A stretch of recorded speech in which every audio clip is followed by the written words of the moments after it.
মাঠে নেমেছিল বাংলাদেশের রাইজিং স্টার আর আর্জেন্টিনার ক্লাব অ্যাটলেটিকো চার্লোন।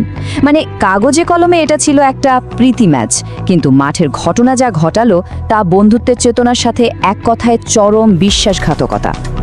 খেলার শুরুটা কিন্তু বেশ ভালোই ছিল, তাই না? ২০ মিনিটের মাথায় ইব্রাহিম নেওয়াজের গোলে বাংলাদেশ এগিয়ে গেল। এরপর অবশ্য একটা গোল বাতিল হয়, কিন্তু হাফ টাইম পর্যন্ত লিডটা কিন্তু বাংলাদেশের হাতেই ছিল।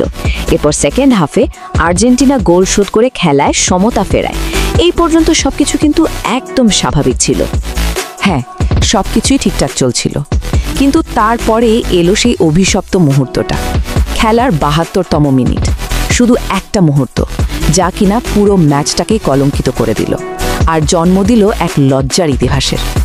ঠিক ৭২ মিনিট, ঘড়ির কাঁটায় তখন ঠিক এই সময়টা। খেলার উত্তেজনা যখন একদম তুঙ্গে, ঠিক তখনই একটা ঘটনা মুহূর্তের মধ্যে সব আনন্দ, সব উত্তেজনাকে যেন শুষে নিল।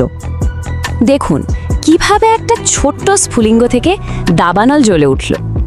মাঠের মাঝখানে খুব সাধারণ একটা ফাউল, সেখান থেকে শুরু হলো কথা কাটাকাটি, আর চোখের পলকে সেই তর্কতর্কি হয়ে গেল এক ভয়ঙ্কর হাতাহাতি।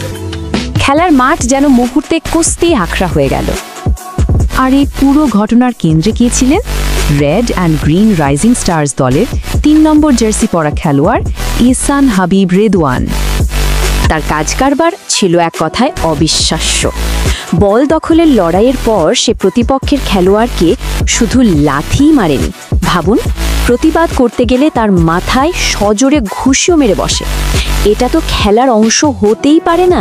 এটা ছিল চরম বাড়াবাড়ি আর পুরোপুরি অখেলোয়াড় সুলভ একটা আচরণ। অবস্থা বেগতিক দেখে রেফারিকে তো হস্তক্ষেপ করতেই হতো। তিনি সঙ্গে সঙ্গে কঠোর সিদ্ধান্ত নিলেন, দুই দলেরই একজন করে খেলোয়াড়কে লাল কার্ড দেখিয়ে মাঠ থেকে বের করে দিলেন। মাঠের গণ্ডগোল তো নয় থামানো গেল, কিন্তু আসল যে পরিণতি, তার গল্পটা তো তবে শুরু। এই ঘটনার প্রভাব স্কোরবোর্ডের চেয়েও অনেক অনেক বেশি গভীর আর কলঙ্কিত। ফাইনাল স্কোর লাইনটা কি ছিল? 1-1 ড্র। কাগজে কলমে এটা কিন্তু একটা বেশ সম্মানজনক ফলাফল, বিশেষ করে আগের ম্যাচে ব্রাজিলের ক্লাবের কাছে হারার পর। কিন্তু মাঠের ভেতরের ওই লজ্জাজনক ঘটনার পর এই অর্জনটার কি আর কোনো দাম থাকে? এটা তার সব গৌরব হারিয়ে ফেলেছে। এটা হয়ে গেছে এক কলঙ্কিত অর্জন। কিন্তু একটা প্রশ্ন আসতেই পারে, কেন এটাকে জাতীয় লজ্জা বলা হচ্ছে? কারণটা খুব সহজ। এটা শুধু একটা ফুটবল ম্যাচ ছিল না, এটা ছিল বিদেশের মাটিতে আমাদের সংস্কৃতির একটা প্রতিচ্ছবি।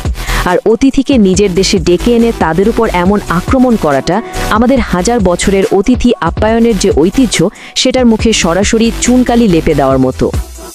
আর সবশেষে এই একটা বড় প্রশ্ন কিন্তু থেকেই যাচ্ছে।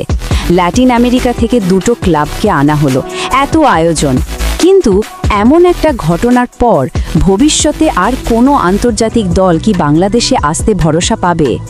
এই প্রশ্নের উত্তরটা হয়তো সময় ছাড়া আর কেউ দিতে পারবে না।